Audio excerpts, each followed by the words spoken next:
Mi nombre es Esteban Morales, soy psicólogo clínico y coordinador terapéutico del Centro Psicopedagógico Alfaguara. A nombre mío y de todo el equipo que hacemos Alfaguara, les damos la cordial bienvenida.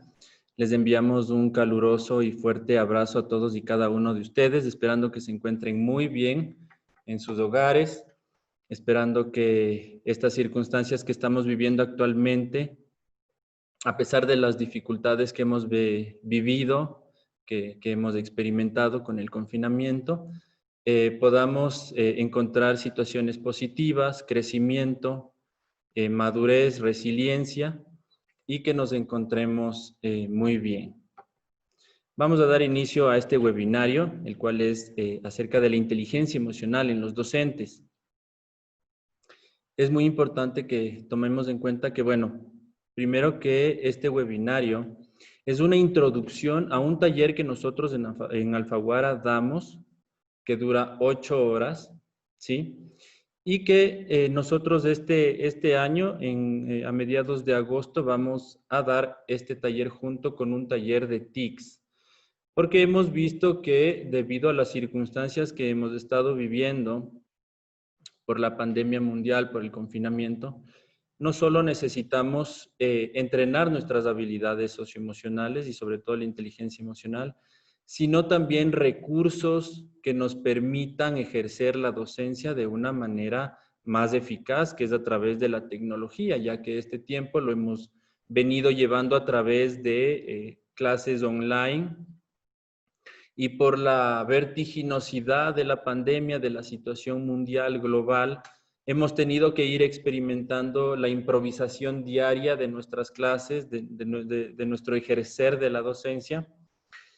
Y obviamente se ha creado una frustración debido a que, claro, no estábamos preparados para esto y hemos hecho lo mejor que hemos podido. Sin embargo, se ha dificultado y es importante para este nuevo año que va a empezar en un par de meses, poder estar preparados y poder tener recursos, herramientas que nos permitan ejercer esta docencia de una manera adecuada y eficaz. Entonces, a mediados de agosto vamos a realizar estos talleres que vienen en conjunto, tienen una duración de 8 horas, que son el taller de inteligencia emocional para docentes y el taller de TICS, que es de tecnologías, en el cual ustedes van a poder aprender a crear sus propias plataformas para que sus niños puedan interactuar con ustedes con los contenidos de acuerdo a sus materias. Ustedes van a poder armar estas plataformas. Y bueno, posteriormente vamos a especificar bien de qué se trata este taller que viene en conjunto. Entonces, si ustedes están interesados en mejorar sus herramientas de trabajo, están cordialmente invitados. Pueden comunicarse con nosotros a través de nuestras redes sociales, a través de nuestra página web, para que puedan obtener mayor información acerca de este taller en conjunto. El día de hoy vamos a hacer un webinario, es una introducción a este taller de inteligencia emocional, en el cual vamos a abordar de manera breve todos estos temas relacionados a las emociones, a la inteligencia, al autocuidado y cómo manejarnos como docentes en esta época de crisis. Bien, para poder abordar este tema, primero vamos a delimitar, a conceptualizar y a observar las diferentes percepciones que hemos tenido a lo largo de la historia acerca de las emociones y acerca de la inteligencia. En el caso de las emociones hablamos que son estados afectivos, ¿sí?, que las personas sentimos en el momento en el cual estamos expuestos a un estímulo externo del medio. Y este estímulo externo del medio va a provocar en nosotros una reacción afectiva. Esta puede ser relacionada a una sensación positiva o una sensación negativa, ¿sí? Las emociones básicas podemos encontrar que son la alegría, la tristeza, el enojo, el desagrado, la sorpresa. Y las emociones tienen una función de sobrevivencia, ¿sí? Las emociones están diseñadas para que nosotros podamos tener actitudes adaptativas en nuestro medio y podamos sobrevivir. A lo largo del crecimiento de los niños, bueno, ellos empiezan con las emociones básicas que las van aprendiendo, o sea, es parte del sistema fisiológico, pero también las van aprendiendo en su entorno.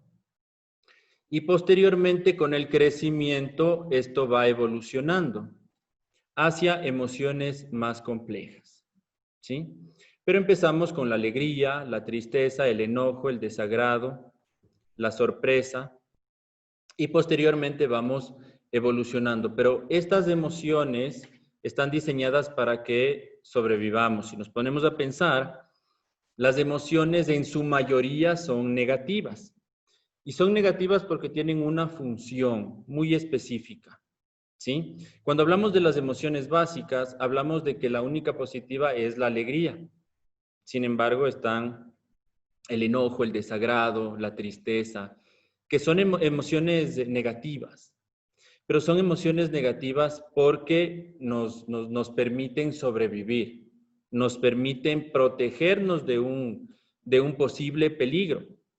En el caso del miedo, es importante que nosotros podamos sentir miedo hacia un cierto tipo de estímulos para poder sobrevivir, desde lo más básico hasta lo más complejo. Por ejemplo, las personas antepasadas que vivían en una situación de salvajismo, el miedo les permitía sobrevivir a las bestias, les permitía sobrevivir a peligros. Entonces, el problema no es tener miedo. El problema es cuando el miedo es desmedido en circunstancias que no amerita. Pero mayormente, por ejemplo, si es que yo estoy caminando por la calle y observo un peligro, el miedo me permite protegerme y continuar con mi vida. En situaciones más complejas, por ejemplo, en una ciudad. Si yo estoy caminando por la calle y observo a una persona que parece ser un ladrón, automáticamente siento miedo. Y este miedo me permite cruzar la calle, irme por otro lugar, y de esta manera yo evito el peligro y sobrevivo, digámoslo así.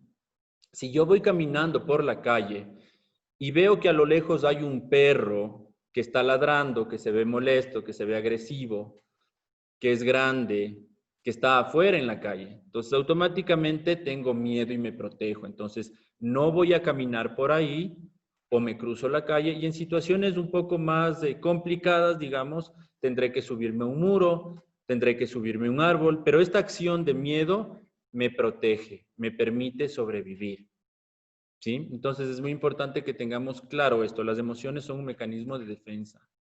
Sin embargo, a lo largo del crecimiento, es importante que nosotros también podamos ir desarrollando habilidades en relación a estas emociones, en el sentido de irles manejando, en el sentido de irles controlando, ¿sí? Y aquí es cuando surge la inteligencia emocional, porque no siempre mis emociones van a estar relacionadas a un peligro físico real.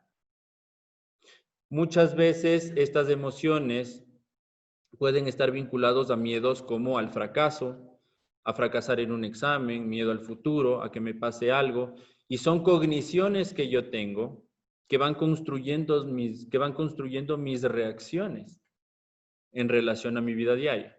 Entonces, si cada situación que yo vivo en mi vida, que no necesariamente tiene que ser un peligro real físico, yo siento que me puede afectar, entonces yo desarrollo estrés, yo desarrollo ansiedad y automáticamente puedo incluso somatizar, ¿no?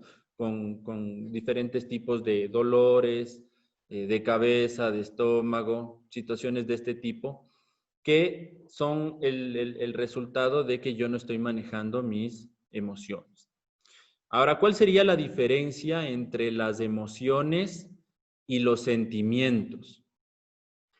En el caso de las emociones, son reacciones fuertes, súbitas, intensas, pero de muy corta duración. Son reacciones que nos permiten sobrevivir, como lo mencioné anteriormente. En cambio, los sentimientos, ¿sí?, son reacciones afectivas, pero que son construidas a lo largo del tiempo. Son largas en duración, tienen una larga durabilidad, pero son de baja intensidad. Como por ejemplo, el amor. El amor no es algo que yo siento como una emoción en un momento dado. Es una construcción que yo la voy sintiendo, que yo la voy construyendo a lo largo de mi vida. Por ejemplo, la relación padres-hijos, madres-hijos. ¿No es cierto? Entonces, cuando yo pienso y digo, claro, yo siento amor por mi madre, pero no es una reacción intensa. No es que yo voy donde mi madre y le grito, te amo, mamá. ¿No es cierto? Pero es un sentimiento que no se acaba.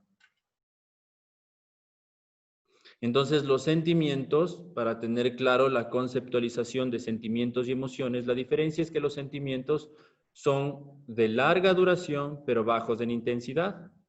En cambio, las emociones son intensas y de corta duración y nos permiten sobrevivir. Eso en cuanto a las emociones. Por eso las emociones se las educa, se las entrena. Porque naturalmente las emociones son salvajes, son reacciones, son súbitas. Bien, ahora vamos a un poquito conceptualizar la parte de la inteligencia, para ahí sí poder abordar más profundamente y claramente la parte de la inteligencia emocional. ¿Qué mismo es esto de la inteligencia emocional? ¿Y cómo nos puede servir a nosotros, los docentes o las personas que estamos relacionadas a la enseñanza, en el sentido de un autocuidado? ¿Cómo yo, al ser inteligente emocionalmente, puedo tener un mejor estilo de vida cuando mi profesión y mi trabajo es uno de los más exigidos, más exhaustos, ¿sí?, que más producen cansancio y estrés? Y más aún en esta época de pandemia, en esta época de confinamiento, en esta época en la cual la docencia ha sido una de las áreas más afectadas, no por la falta de trabajo en sí, sino por el modo de trabajo que se ha tenido que venir llevando este tiempo, en el sentido de improvisar algo nuevo que no estábamos preparados, sin embargo, salir adelante con eso. Entonces, vamos a hablar un poquito de la inteligencia. Y bueno, la inteligencia ha tenido una serie de conceptualizaciones y percepciones a lo largo de la historia, en la cual en su mayor parte se ha considerado que la inteligencia es esta capacidad de poder adquirir información, procesar información, de aprender nuevos conocimientos y poder transformar nuestra realidad a través de estos aprendizajes, ¿sí? La inteligencia también se la ha relacionado con la memoria y ciertas funciones cognitivas, pero siempre relacionadas al manejo de la información y cómo esta información puede influir en mi medio. Es decir, cuánto yo puedo lograr en mi medio social con estos conocimientos que yo estoy adquiriendo. Y estos conocimientos están relacionados sobre todo a las ciencias exactas, es decir, a las matemáticas, es decir, a la química, a la física, ¿sí? Entonces, el paradigma anterior, el paradigma de la simplicidad, lo que decía es que el que es bueno en matemáticas, el que es bueno en física, el que es bueno en química, es inteligente. Y el que no, pues es tonto.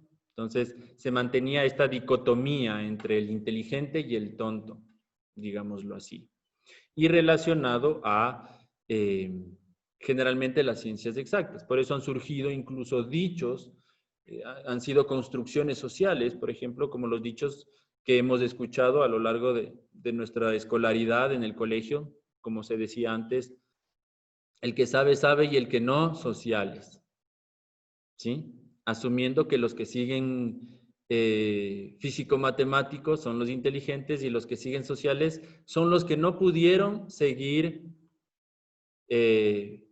físico-matemático, ¿no es cierto? Entonces, ese era el concepto que nosotros llevábamos acerca de la inteligencia, ¿sí? Con algunas conceptualizaciones desde Binet hasta autores como David Wessler, etcétera, que han venido abordando los temas de la inteligencia e incluso creado instrumentos para poder medir la inteligencia. Por ejemplo, en las escalas Wessler, que son las escalas que miden la inteligencia, se abarcan algunas áreas. ¿Sí? Cada cierto tiempo se va actualizando esta batería y evalúa áreas como verbal, como razonamiento perceptual, memoria de trabajo, velocidad de procesamiento, ¿sí?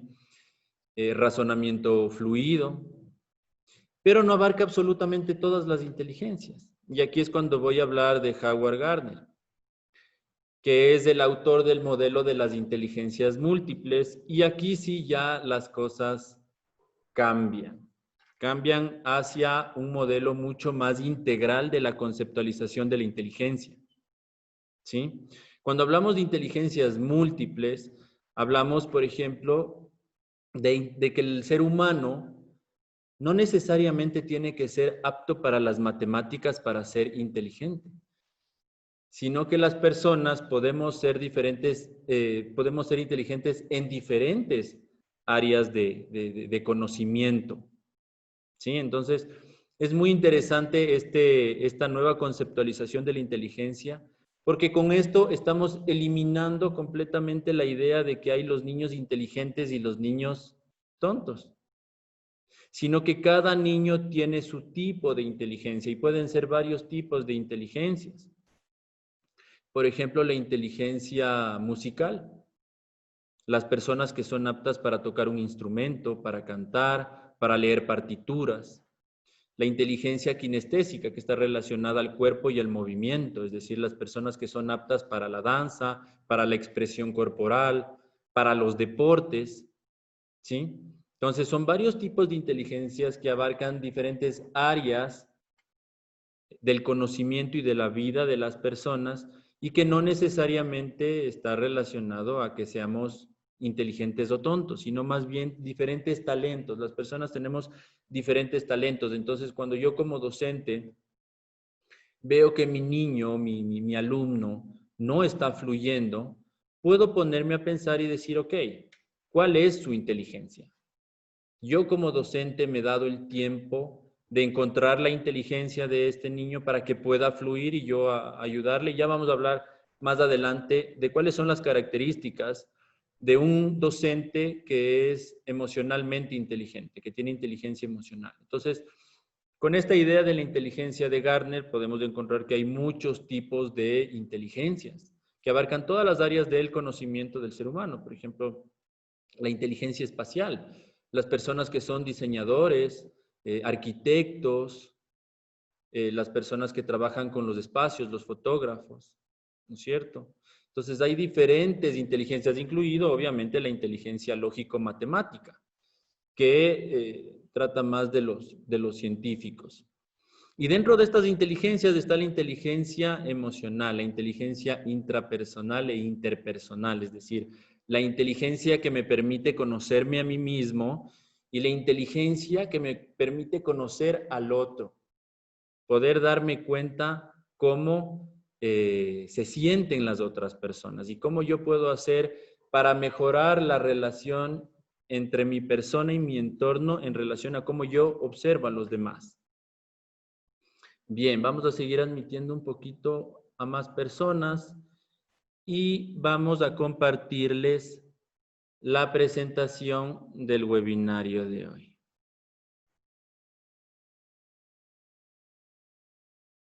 Bienvenidos a las personas que se siguen uniendo.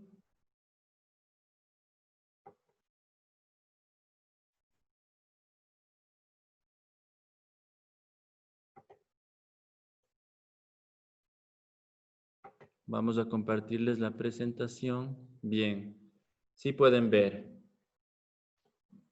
Sí podemos ver.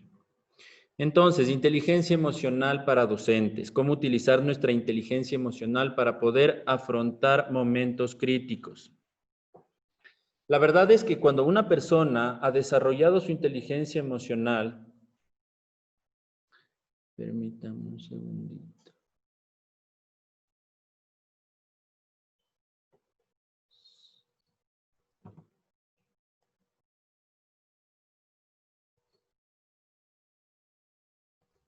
Ya, ahora sí, para que se pueda ver completo.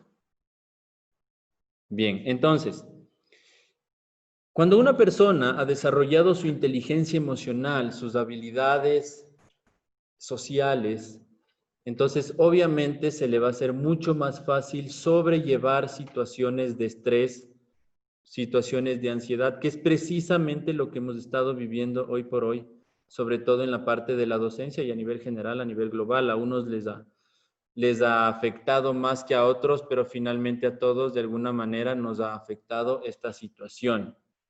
Y lo más importante es poder tener esta capacidad de reinventarnos y de ser resilientes para poder salir adelante con las herramientas que tenemos. Si nosotros somos emocionalmente inteligentes, vamos a poder hacerlo de mucha mejor manera y más fácil. Entonces,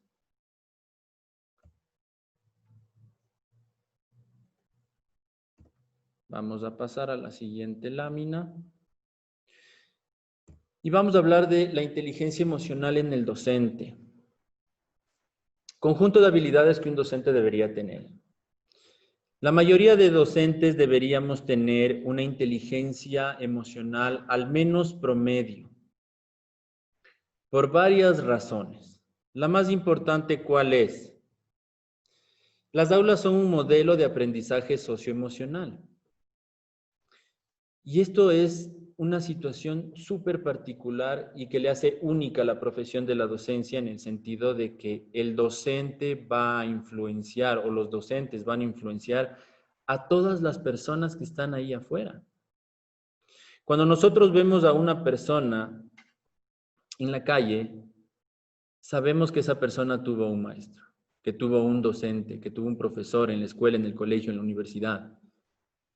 Cuando vemos a una persona que está trascendiendo en la ciencia, en el arte, esa persona tuvo un maestro. Todos hemos pasado, nosotros como docentes igual.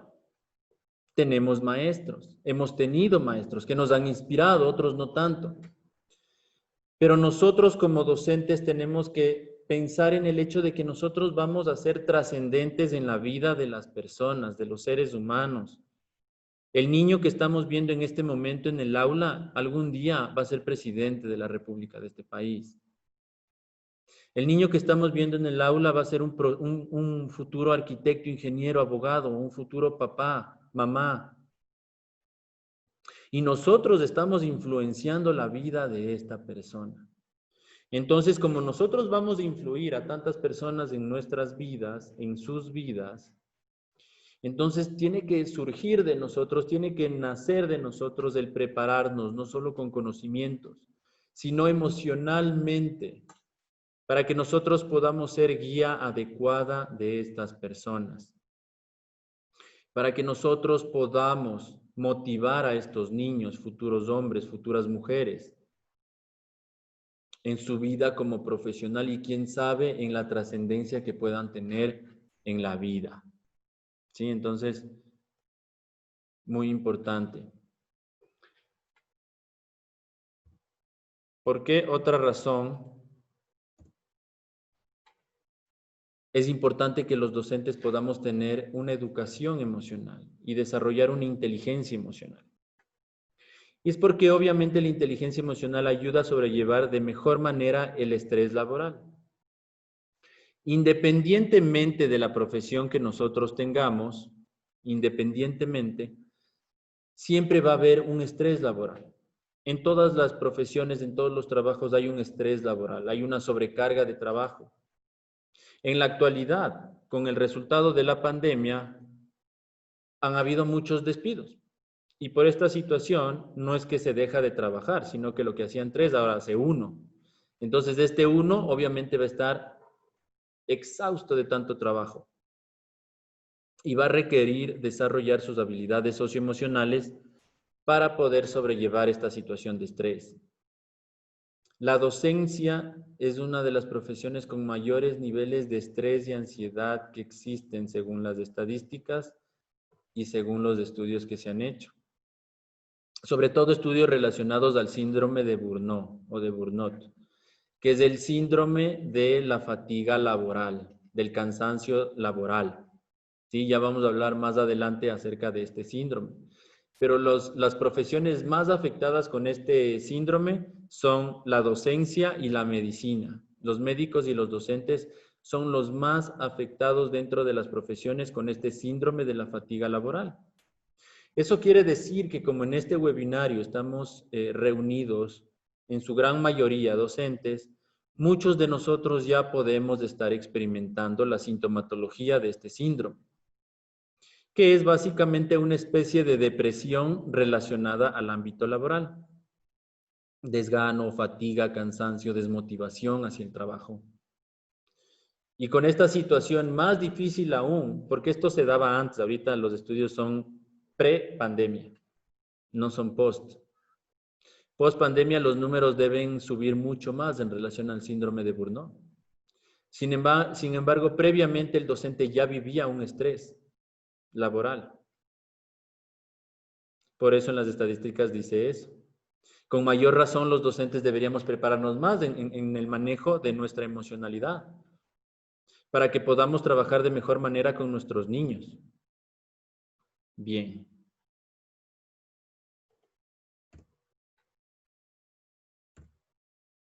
Las competencias emocionales. ¿Cuál es el camino que debemos llevar, para poder empezar un trabajo de inteligencia emocional? ¿Qué camino debemos transcurrir? ¿Qué debemos hacer para empezar este camino de una inteligencia emocional? Cabe recalcar que la inteligencia emocional no es natural, es algo aprendido. La emoción es natural. Que si escucho un ruido fuerte y yo tengo un sobresalto, eso es natural. Que yo controle mis emociones y no deje que me ganen mis emociones, no es natural. Es un trabajo que tengo que hacer. Entonces, lo primero que tenemos que hacer es conocer emociones propias.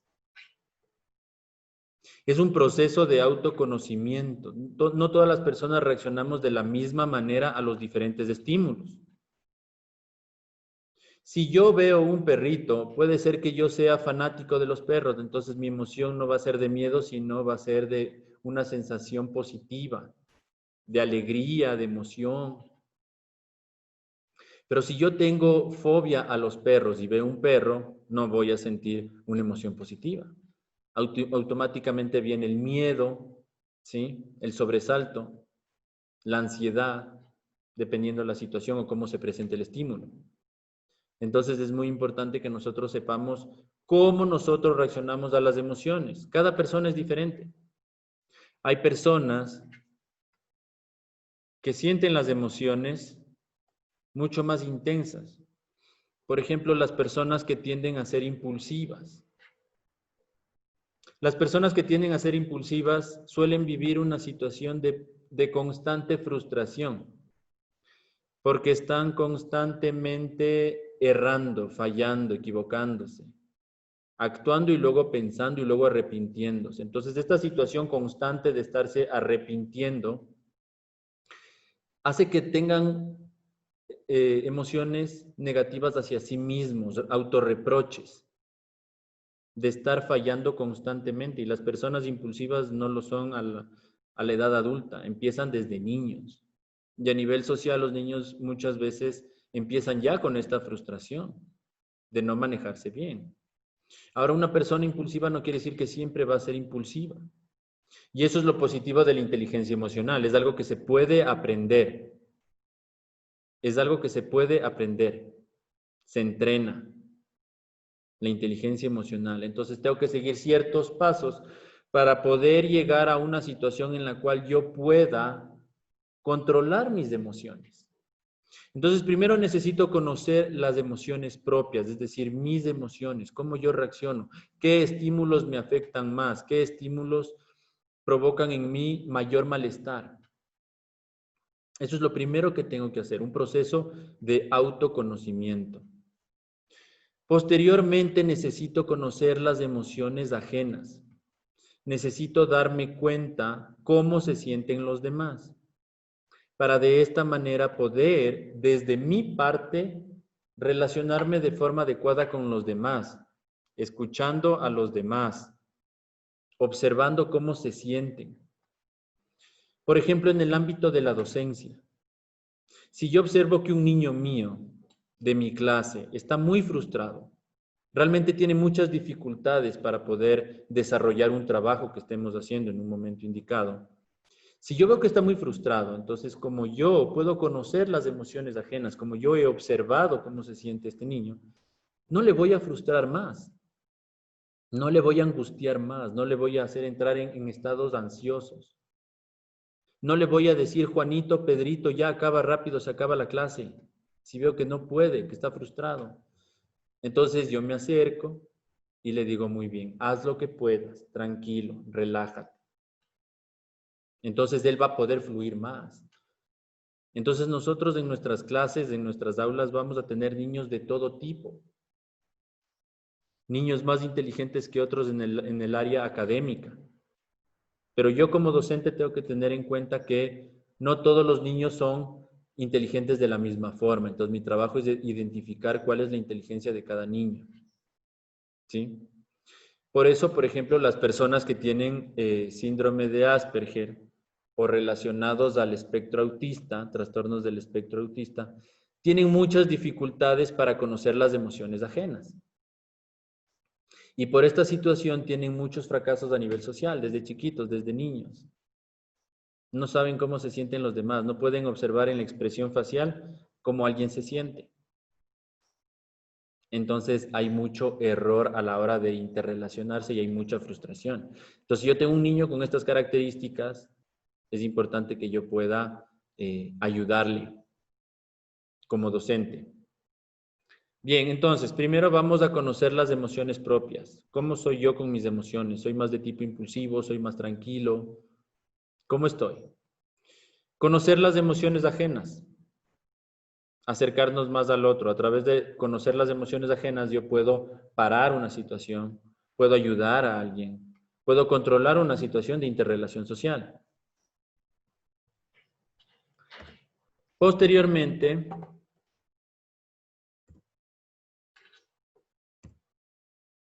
vamos a lograr una autorregulación emocional. ¿Qué quiere decir esto? Que yo voy a poder regular mis emociones, poder controlar de tal forma que mis emociones no me ganen, no sean demasiado intensas. No es que voy a dejar de sentir emociones. Las emociones es algo que nosotros tenemos todo el tiempo y ahorita ustedes pueden hacer ese ejercicio. Un proceso de introspección. ¿Qué estoy sintiendo en este momento, en este webinario? ¿Qué estoy sintiendo en este momento? ¿Me parece interesante? ¿Me parece aburrido? ¿Estoy divertido? ¿Cómo me siento en este momento? Todas las personas en todos los momentos de nuestras vidas estamos sintiendo emociones. ¿Cuáles son las emociones que nosotros estamos sintiendo en este momento?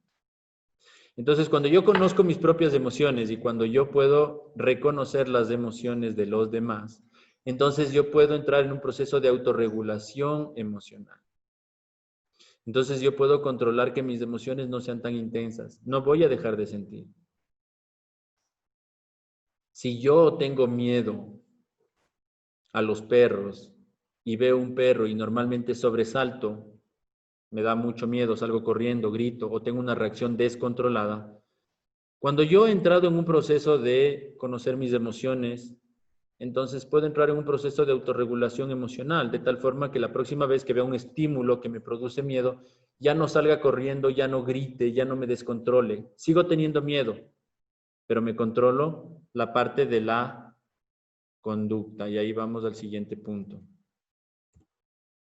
La autorregulación de la conducta. Es con estos primeros 3 pasos que yo puedo posteriormente regular mi conducta. Y regular mi conducta quiere decir que mis acciones ya no van a ser impulsivas. Ya no se me va a salir una palabra. Ya no se me va a salir un gesto, un grito, sino que voy a poder controlarme y de esta forma tener menos dificultades en la vida, porque muchas veces las acciones, las conductas, las palabras, lo que decimos es lo que nos lleva a tener dificultades y frustraciones. Me enojé y le dije algo a mi pareja a mi niño, a mi alumno, algo hiriente y luego me arrepiento. Entonces, con una autorregulación de la conducta, ya no se me va esa palabra desacertada. ¿Sí? Bien. A lo largo del webinario, les repito nuevamente, si tienen alguna pregunta, por favor, la hacemos a través del chat. Y al final vamos a ir contestando la mayor cantidad de preguntas que tengamos. Bien.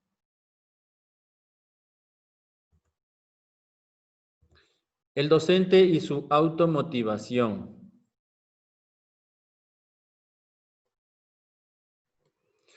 La motivación, en primer lugar, surge porque existe una sensación de satisfacción al realizar una actividad. Esto es algo muy importante que tomemos en cuenta. Cuando nosotros estamos en una profesión, lo primero que tenemos que pensar es que debe causarnos algo de agradabilidad.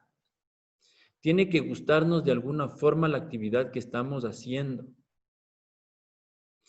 Si nosotros somos docentes y no me gusta hablar en público, no me gustan los niños, estoy en el lugar equivocado. Tengo que tener algo de gusto por compartir con niños, por hablar en público, por enseñar conocimientos a las demás personas. Eso es el primer motor, eso es la automotivación. Tiene que gustarme hacer lo que estoy haciendo, mi profesión, las características de mi profesión. Si a mí no me gusta estar sentado, si a mí no me gusta estar enfrente de una computadora, no puedo escoger una profesión como de secretariado.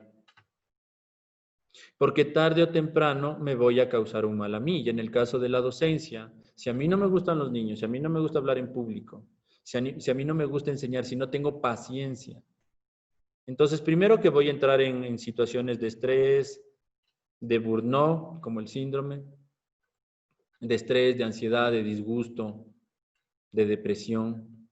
Y también voy a afectar a mis alumnos. Mis alumnos también se van a sentir afectados por mi situación emocional. Y nosotros hemos podido ver docentes que pasan malhumorados, por ejemplo. Así como también vemos docentes que están felices de la vida, siendo docentes. Entonces, lo primero que es importante que nosotros tomemos en cuenta es que cuando nosotros tenemos una profesión, tenemos que tener un gusto por esta actividad. Tiene que gustarnos de alguna manera la actividad que estamos haciendo, las actividades relacionadas a las diversas profesiones, en este caso la docencia. Y en segundo lugar existe un ideal superior. Y esto es lo que finalmente me va a hacer trascender en mi profesión. ¿Cuál será el ideal superior de ser docente? Cada uno puede encontrar un ideal superior en su profesión. Cada docente puede tener una idea propia de cuál es este ideal superior como docente. Sin embargo, podemos entender a nivel general que el ideal superior de la docencia es influir en tantos niños, que finalmente mañana van a ser hombres y mujeres que van a ser los que construyan la sociedad en la que vivimos. Y que de nosotros como docentes va a depender cómo esté constituida la próxima generación. Si nos ponemos a analizar, por ejemplo, ahorita nuestro país está viviendo una situación de crisis bastante compleja, no solo por la pandemia, sino que esta pandemia, esta situación sui generis, única, que estamos viviendo nosotros y a nivel mundial, ha hecho que surjan cosas positivas como negativas. A nivel de país estamos observando en estos días un nivel de corrupción que se va ya de lo normal.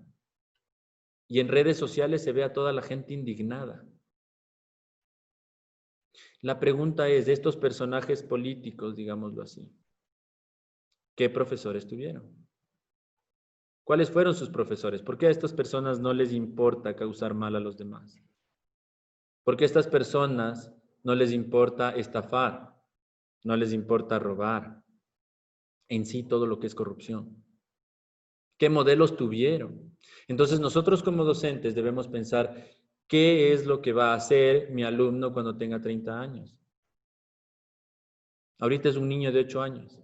Ahorita es un niño de 9, de 10 años. Pero cuando tenga 30 años, ¿qué va a hacer él? No solo qué profesión va a tener, sino cuál va a ser su moral, su ética. ¿Qué observó en mí? Hay muchas personas, por ejemplo, que han trascendido en la vida a través de premios Nobel, a través de diferentes áreas de la ciencia, de las artes, que han trascendido. Y muchas veces en sus discursos dicen, tal profesor en la primaria, en la secundaria, me influyó mucho y yo quería ser como él. Yo quería ser como ella.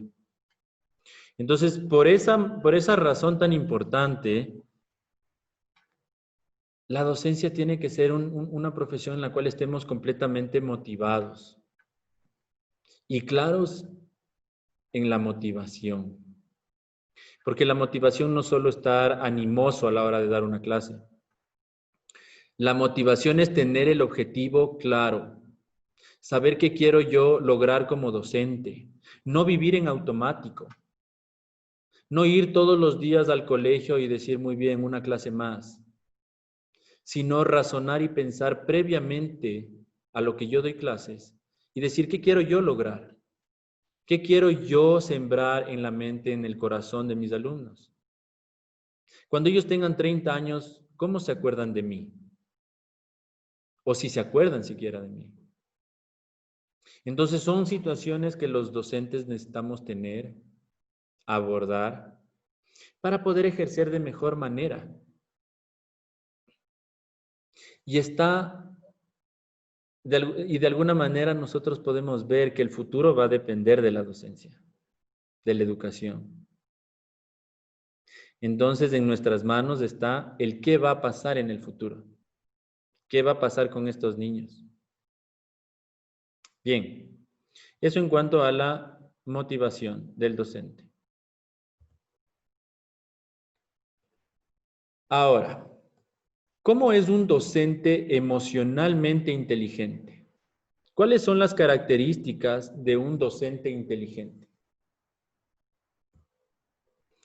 Primero, que un docente que es emocionalmente inteligente ya ha hecho un trabajo, como lo mencionaba previamente. Existe un trabajo acerca de cómo yo me siento, de autoconocimiento, que es el intrapersonal hacia adentro. Pero también hay un trabajo interpersonal. ¿Cuáles eran los trabajos intrapersonales? El autoconocimiento, la autogestión emocional y la automotivación, lo que hemos hablado previamente. ¿Sí? Cuando yo hablo, por ejemplo, de autogestión emocional, quiere decir que yo ya sé qué situaciones emocionales me producen malestar. Como yo ya sé esa situación, entonces previamente me preparo. Si yo tengo en una clase un niño que particularmente me desagrada, entonces yo voy a desarrollar una empatía hacia ese niño. Pero no una empatía así nomás, tiene que haber un trabajo previo, tiene que haber una autogestión emocional para que haya una regulación conductual. Entonces yo me imagino y digo, muy bien, Pepito, Pedrito, Juanito, Danielita, es fastidioso, molesta, es inquieto. Entonces, yo sé que hoy voy a ir a la clase y me voy a encontrar con esta situación. Me voy a encontrar con este momento en el cual está este niño o esta niña conversando, hablando con otros, no haciendo su trabajo o boicoteándome la clase. Entonces digo, muy bien, yo ya sé que va a pasar esto, no voy a perder el control, no voy a gritar. Necesito encontrar una solución a esto. Entonces, primero ya me autogestioné emocionalmente. Posteriormente a esto, voy a regularme conductualmente, voy a encontrar una salida a esta situación. Entonces, cuando yo esté en la situación, no me coge de nuevo, no me enojo, y ya sabía lo que iba a pasar. Entonces, mi reacción va a ser muy diferente y voy a desarrollar empatía y habilidades sociales. Entonces, yo me acerco a esta niña, a este niño, que de alguna manera son problemáticos. Y con la empatía voy a decir, muy bien, son niños. Juanita, Danielito, no son molestosos, por fastidiarme a mí. Algo les está sucediendo. Algo está sucediendo en el hogar. De pronto están pasando por un hogar bastante estresado, un hogar en pleno proceso de divorcio. De pronto Juanita tiene un TDAH. Entonces yo no puedo juzgar eso. Entonces, si Juanita tiene TDAH, entonces no puedo pensar que lo hace por molestarme. Simplemente su cuerpo, su fisiología funciona así y no puede parar de moverse. Entonces necesito encontrar una solución a esta situación. Entonces converso con el DS, con la psicóloga, con los encargados y les comento esta situación. El DS les comenta a los padres y les dice, muy bien, Juanita tiene estas dificultades, sería bueno que le hagan una valoración psicológica. Y así, de esta manera, yo canalizo esta situación que antes simplemente me fastidiaba. Entonces, el docente que es emocionalmente inteligente toma estas acciones de empatía. ¿Qué le puede estar sucediendo a este niño? Cuando hablamos de empatía, automáticamente nos referimos a asertividad. Porque para yo ser empático tengo que también ser asertivo. Es decir, tener un estilo conductual en el cual yo respete a la otra persona y me haga respetar. No es que yo voy a permitir que un niño o una niña en mi clase hagan lo que quieran. No. Pero le voy a respetar y me voy a hacer respetar. Voy a hacer que este niño respete la clase, pero voy a adentrarme en su vivir para poder ayudarle y ver qué es lo que le está pasando a este niño. Porque no todos los niños son inquietos, hay niños que son tímidos, hay niños que no reaccionan a un bullying.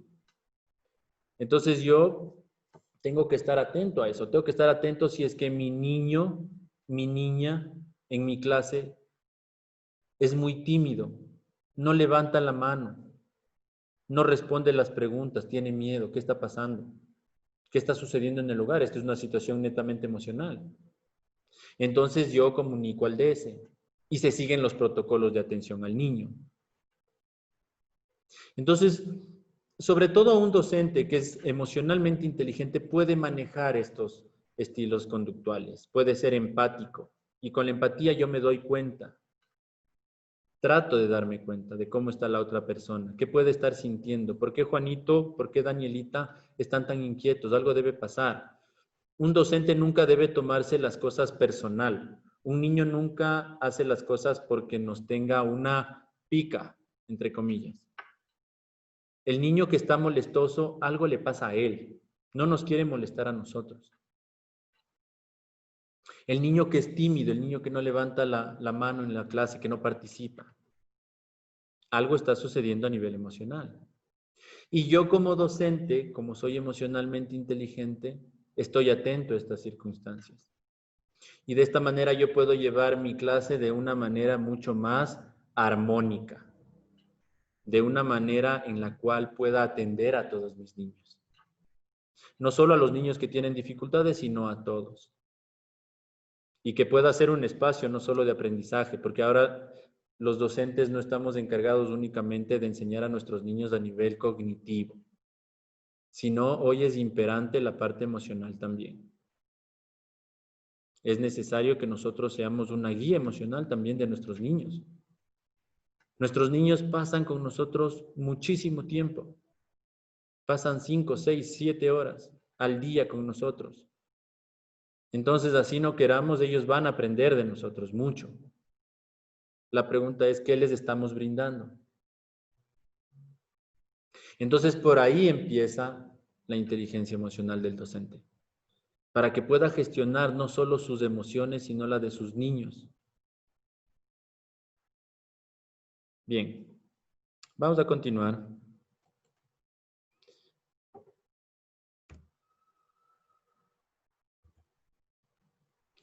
Y vamos a hablar un poco de la salud mental y la inteligencia emocional.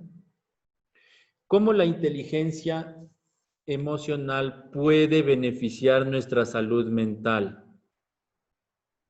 Todas las personas, independientemente de que seamos docentes o no, estamos expuestos a situaciones exteriores del medio, y de situaciones internas que pueden provocar un desequilibrio emocional. Y la exacerbación del desequilibrio emocional nos puede llevar a un trastorno mental, a una depresión, a una ansiedad u otros diversos. ¿Sí? Entonces es muy importante que nosotros sepamos cómo poder, a través de nuestra inteligencia emocional, poder llegar a un momento de autocuidado, de protegernos, de cuidarnos. Si yo estoy bien, yo ejerzo bien mi docencia, si yo estoy bien. Si yo estoy mal, difícilmente puedo reflejar en mis niños esta situación. Si yo estoy mal, difícilmente puedo ejercer mi docencia de una forma en la cual mis niños aprendan. Yo no puedo enseñar inteligencia emocional a mis niños si yo no la tengo. Entonces, primero, tenemos que pensar en que los seres humanos somos seres integrales. ¿Qué quiere decir esto? Que tenemos muchas áreas de nuestras vidas que debemos atender. Tenemos también que llegar a un momento de atendernos a nosotros mismos. ¿Sí? No solo somos docentes. Pedrito Pérez no es solo un profesor, es un ser humano, es un hijo, es un padre, es un amigo. Entonces, todas estas áreas tenemos que ir atendiendo. El bienestar físico, psíquico y social, tenemos que atender todas estas áreas para poder estar en equilibrio. Solo así puedo ser un buen docente. Yo no puedo ser un buen docente si solo pienso en trabajar. Si soy una persona trabajólica, adicto al trabajo, y no atiendo mi parte social, yo también necesito distraerme. Entonces, de esta forma, yo puedo, al atender todas mis áreas de vida, poder ser un buen docente. Al atender esta parte integral de mí, porque somos integrales. Entonces yo tengo que estar bien a nivel sentimental, emocional, tengo que estar bien con mis hijos, como padre, como madre. Tengo que sentirme bien como padre, que soy un buen padre, que soy una buena madre. Entonces ahí sí yo puedo ejercer mi docencia de forma adecuada, por poner un área. El área de la salud, de la parte física, también es importante. No solo somos mente, somos también cuerpo. Si yo paso comiendo frituras, si no hago ejercicio, si no controlo mi dieta, entonces no puedo tener un estilo de vida saludable. El exceso de azúcar y de grasa produce también estados ansiosos y depresivos. Entonces yo tengo que manejarme a todo nivel para estar bien. Y tampoco tengo que llegar a situaciones exageradas, porque eso también me produce estrés. Si yo solo vivo pensando en que debo comer saludable y vivo estresado, por eso también me produce estrés. Tengo que estar relajado. De vez en cuando no está mal comerse una hamburguesa o una comida con grasa. Es una situación de llegar a un equilibrio en todas nuestras áreas de vida, en este caso la parte de la salud física también es importante. Si yo tengo problemas de salud, si yo siento dolor, difícilmente puedo estar relajado en una clase y dar lo mejor de mí a mis alumnos. Entonces, es una situación integral. El ejercer bien la docencia, el ser inteligente a nivel emocional, es una situación integral, a todo nivel. Y claro, al yo cuidarme en todas mis áreas de vida, social, personal, familiar, laboral, profesional, entonces yo evito caer en un síndrome de burnout, que es esta especie de depresión laboral, en la cual yo estoy completamente desganado de mi trabajo, estoy cansado, estoy agotado, estoy desmotivado, ya no quiero ejercer mi profesión, pero me toca. Y muchas veces no es que yo no quiera ser docente, no es que no me guste ser docente. Muchas veces esta situación se da por un cúmulo de mal manejo de nuestra vida y también del el contexto social, es decir, que nos pongan exceso de trabajo a nosotros como docentes también, que la paga no sea la adecuada. Ahora, con mayor razón, la pandemia, la parte de las clases online ha sido una situación de excesivo estrés para los padres de familia, las madres de familia, para los profesores, para los niños. Los niños también están cansados. Pero no es culpa de nadie, es una situación nueva, global, mundial, y se ha tenido que improvisar. Y esta improvisación nos ha llevado a esto. Entonces, con mayor razón, hoy por hoy, necesitamos poner atención a nuestra inteligencia emocional, al manejo de nuestras emociones. ¿Sí? Muchos de nosotros podemos ya estar vivenciando sintomatología de un síndrome de Burnout, hoy por hoy. Entonces, con estas estrategias de cómo ir manejando nuestra inteligencia emocional, puedo entrar en un proceso de autocuidado. ¿Qué quiere decir el autocuidado? ¿De qué se trata el autocuidado? Que cuando yo conozco mis emociones, cuando yo conozco las emociones de los demás, cuando yo puedo gestionar mis emociones, yo ya me doy cuenta cuando estoy en una situación de posible peligro para mí a nivel emocional. Si yo veo que tengo excesivo trabajo, entonces automáticamente yo digo muy bien, necesito un espacio de esparcimiento. Necesito también darle tiempo a mi pareja, a mis hijos. Ese es el autocuidado. Porque luego se vuelve en una bola de nieve que no puedo parar. Me paso trabajando por cumplir y descuido a mi familia, a mis hijos, a mi pareja. Entonces me siento mal y es un círculo constante de sentirme mal. Entonces el autocuidado permite darnos cuenta de en qué momento yo no estoy llevando bien mi vida, en qué momento yo no estoy satisfaciendo de formas adecuadas las diferentes áreas de mi vida y estoy en desequilibrio. Yo puedo tener una vida laboral muy exitosa, pero eso no es todo en la vida. Necesito tener todas mis áreas en un equilibrio. No hablamos de perfección, pero en un equilibrio. Tener también mi espacio de relajarme, de tener mi hobby. Y yo como docente, que tengo excesivo trabajo más que el promedio de las profesiones, con mayor razón, necesito entrar en este proceso. Bien.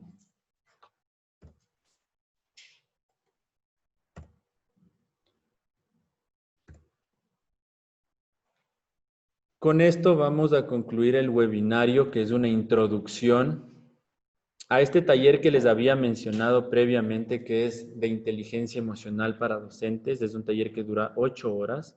Y este año, debido a las circunstancias, lo vamos a hacer en conjunto con un taller de TICs, de tecnologías, para que nosotros como docentes podamos aprender a armar nuestra propia plataforma y poner los contenidos de nuestras propias materias y con las interacciones que nosotros queramos. Es decir, empoderarnos de esta cuestión online, que por lo menos este año lo vamos a manejar de esa forma y poder hacerlo de manera mucho más efectiva nuestra docencia.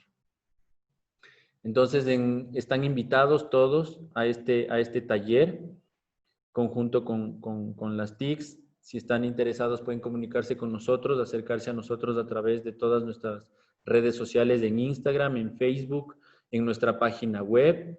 Sí, nosotros con todo gusto les vamos a proporcionar la información.